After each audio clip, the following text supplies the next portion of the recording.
Now, right here, this will be my home office, if you will. And it's got full screen walls where I'm able to interact with computing technologies. If you can see up in the corners, I've got cameras and there's a microphone that can detect my voice. And then there'll be some touch screens and surface computing capabilities that allow me to do it. Again, I'm an architect. I'm putting together a pond project. And I'm just going to walk you through a scenario here with some of our technology of how that would work. So I'm going to go ahead and walk into my room. And maybe just like you saw, as I walk in, it's able to sort of recognize that it's Yusuf here, and it pulls up some of my recent information. So, for example, this might be the desktop of pictures that I've had. It's got my schedule. It has the time of the day and the weather. And then my screensaver, in this case, may be more of a sort of a window with a nice, beautiful beach scene, even though I don't have a window in my office. And so what you can see here now is we have like a nice full desktop. And then here is a Surface computer, like you've seen, and I can walk up to the Surface computer. And as I walk up, it recognizes that I want to do some computing tasks. And it has a whole information about the conference center. And I can come up and press Pond Project.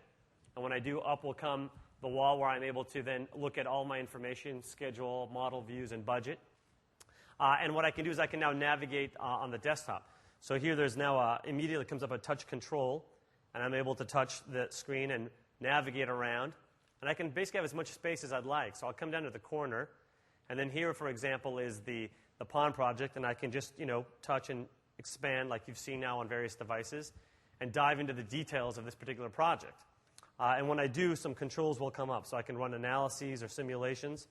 I'll press simulation. And up will come some controls that will allow me to interact with the eco. So, for example, I can move a slider bar up and down on this touch screen to change the temperature of the ecosystem. And you can see what the interaction will be like. I can see what happens with the model just by touching that. Now, I've got a notification here that there'll be an upcoming meeting.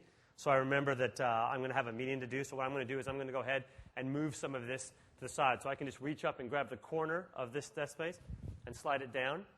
And down will move, and up will come, for example, the recent interactions I've had. And I can move that up and say, bring back the notes on the idea board. And then what you'll see is these are all the notes of things we've been working on. And like you saw in the video from Natal, I can walk up. I can have, for example, let's say an article, a piece of research that I've brought up and bring it up to the board and have it scanned. And then I can just pin that on the board. And there is that document. And I can take out any type of computing device. You can imagine I can take out my phone, a Zune high def. Let's say there's a photo here that I want to put on. This is a photo we took from last night, and I can walk up to the board. I can effectively pinch this and place it on the screen. Okay?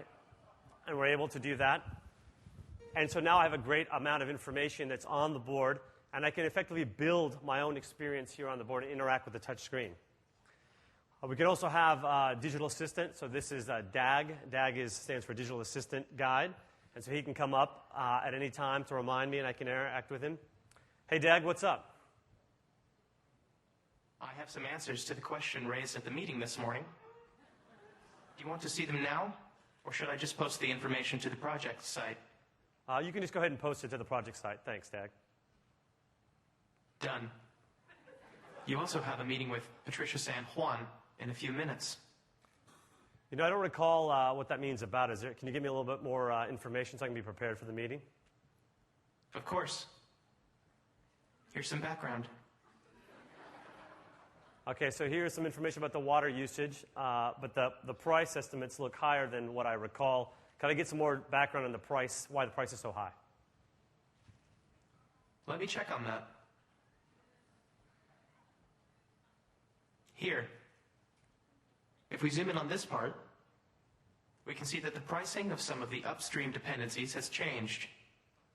Would you like me to get Patricia San Juan on the line? Yeah, that'd be great, Dag. Thanks. Is there anything else? No, thanks, Dag. I'm all set.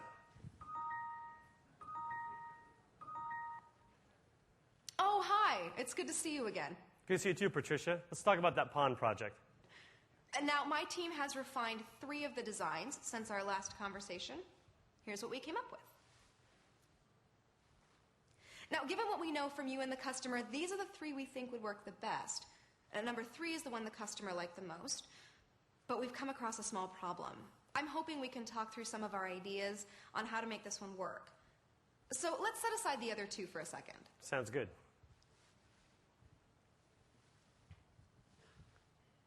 Okay, now here's the problem.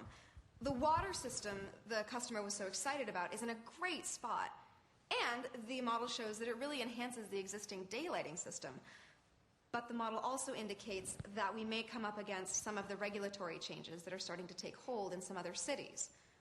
So, our solution is to use a different water capture system here and here.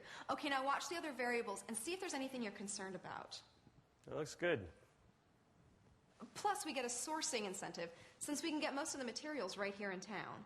It's good for the locals. So, this way, we keep the aesthetics the customer likes, we're forward compliant with the regs, and we end up saving a bit of money. Great. What do you think? What's not to like? I think it's going to be great. I do too. I can't wait to start construction. Sounds good. Thanks, Patricia.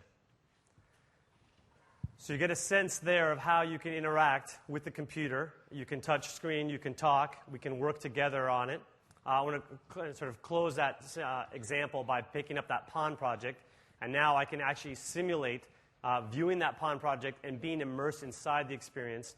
Some of the things we're doing now with Bing Maps is the ability to do 3D virtual simulation and bird's eye view. Let me show you how we can do that here on the screen.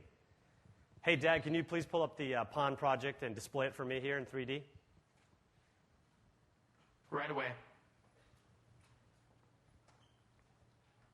Okay, so here what you see in the foreground is the pond project as we've been assembling it. And now what we do is we have a simulation of what it would look like in the background. So we've been able to take imagery of the background of the city, and now I'm in it. And as I move from side to side, what will happen is the simulation will automatically move. So I can imagine that I'm actually up here on the pond project, and I want to see what the views are like. So if I come way over here, I can see there's a water view, which is nice, from the pond project. And I can effectively walk around immersively in this experience and get a sense of what that will be like. And so with that, I'll go ahead and close that.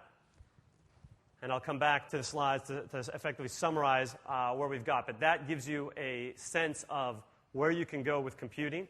There are a lot of amazing opportunities in there. And you can see the user experience and the ability to change is going to radically change how people will touch computers. So in spite of that curve I showed you at the beginning of the presentation, as they say, you ain't seen nothing yet. The amount of what we're going to be able to do with technology to change the experience